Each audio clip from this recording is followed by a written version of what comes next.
हमारे बहराइच में जल निकासी में जहाँ भी पानी भर जाता है, आप देखिए इतना इतना पानी भर जाता है। अभी नौवा गढ़ी में देख लीजिए।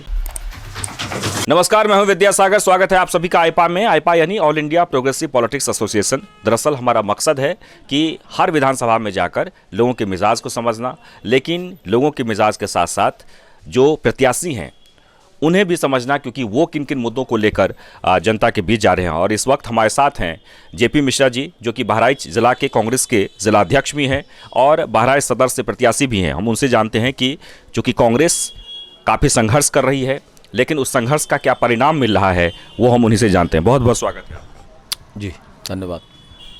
आप जिलाध्यक्ष भी हैं, संगठन को लेकर लगातार आप काम कर रहे हैं, लेकिन विधानसभा चुनाव आ गया है, तमाम मुद्दों को लेकर लोग जनता के बीच जा रहे हैं। आपका क्या मुद्दा है? सबसे पहले मैं अपना परिचय देना चाहूँगा कि मैं इंजीनियर जयप्रकाश मिश्रा हूँ, डिस्ट्रिक्ट प्रेसिडेंट हूँ बहराइच कांग्रेस का, और आवेदन कर रखा है। अभी ये टिकट बहराइच से दिया गया है सदर से। जो हमारी तैयारी है, तैयारी को लेकर के कांग्रेस, आज जो लोग कांग्रेस को कमज़ोर समझते हैं उनको भी इस बात का इल्म नहीं है, उनको पता भी नहीं है कि कांग्रेस ज़मीन पर एक साल से आपने देखा होगा कि प्रियंका जी ही लड़ रही हैं, विपक्ष की भूमिका हम ही निभा रहे हैं। हमारे यहाँ 135 न्याय पंचायत हैं, 135 न्याय पंचायतों पर पूरी हमारी अध्यक्ष हैं, उनकी कमेटियां हैं। ग्राम सभा 1387 ग्राम सभा हैं, सारे ग्राम सभा अध्यक्ष हैं, सारी उनकी कमेटियां हैं। धरातल पर हमने एक एक लड़ाई लड़ी है, 8 मुकदमे मैंने झेले हैं। और जो भाजपा के नाम पर लोग कहते हैं कि हम भाजपाई हैं, मैं अभी एक गया था एक मुद्दे को देखने।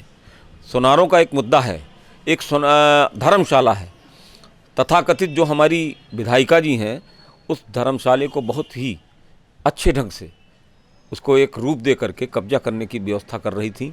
आज सोनारों ने हमें वहाँ बुलाया था, मैंने आश्वासन दिया है और मैं आपके चैनल के माध्यम से उन सारे सोनारों को मैं आश्वासन देता हूँ कि अगर मैं विधायक बनता हूँ तो वो धर्मशाला बन के रहेगा और मुझे कोई रोक नहीं पाएगा। प्रशासन से ज़बरदस्ती करना पड़े ये, या क्योंकि मैंने रजिस्ट्री देखी है, मैंने सोनारों को उसमें देखा है कि उनकी आस्था के साथ खिलवाड़ किया गया है। तो जितना भी है ये ढोंग नहीं हो चलेगा। आप जो जनता है सब जानती है। आपके विधानसभा से जो पूर्व मंत्री हैं अनुपमा जायसवाल जी हैं, एनडीए की सरकार रही है, लेकिन विकास के तौर पर हमने देखा है बहराइच में कि बहुत ही पिछड़ा इलाका जैसे माना जाता है। लोगों को चेहरे पर बड़ी निराशा है, मायूसी है। कैसे ख़त्म करेंगे? देखिए, विकास बहुत बड़ा मुद्दा है। अब आज की डेट में जब भी कोई बात होती है ये अजीब व गरीब मुद्दे की बात करते हैं। विकास को लेकर के न कोई वोट मांग रहा है, न इनका कोई मुद्दा है विकास का। आप अगर आंख बंद करके और उठा के बहराइच को देखें तो बहराइच में जो मैं जहां खड़ा हूं, अगर बिजली हो तो 85% राजीव गांधी विद्युतीकरण योजना के तहत हमने बिजली लगाई है। गाँव-गाँव तक हमने बिजली पहुंचाई। आज हमारे पास अगर अस्पताल है तो मेरे कांग्रेस की देन है। आज अगर मेडिकल कॉलेज है तो उसको कांग्रेस ने दिया है। बहराइच का ओवरब्रिज कांग्रेस ने दिया है। आपके जितने भी अभी आज के स्कूल खुले होंगे, जितने भी नरेगा गारंटी योजना, कार्य, फूड सिक्योरिटी बिल कांग्रेस का बिल है। हम आवासीय योजना हमारी है, वृद्धावस्था पेंशन हमारी है, आशा बहू हमारे हैं। आप पैदा होते हैं और मरते हैं तब तक जो योजना चलती है वो हमारी योजना है।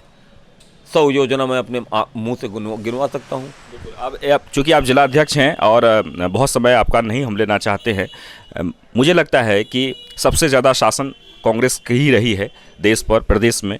लेकिन इस वक्त जो राजनीति के जो स्वरूप है वो बदल गया है। दरअसल जाति और धर्म में सब कोई उलझा हुआ है। कैसी राजनीति चाहते हैं? देखिए, जिस घर को बर्बाद करना हो उनके बच्चों को आपस में लड़ा दो, और जिस देश को बर्बाद करना हो उनको हिंदू और मुसलमान और सिख ईसाई की वाद में लड़ा दो।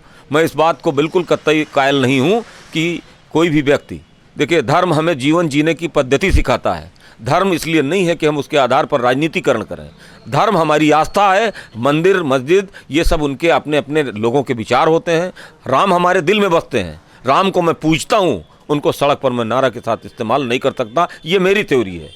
राम हमारे दिल में है। मैं हिंदू हूँ, मुझे गर्व है इस बात का। मैं ब्राह्मण कुल में जन्मा हूँ, हमको कौन सिखाएगा? हमारे पिताजी मरे हैं तो हमारे घर के अंदर मंदिर बनवा के मरे हैं। मेरी पत्नी अपने नाखून से धान छील करके और वो चढ़ाती है 3-3 घंटे पूजा करती है। कोई हमको धर्म की बात न सिखाए।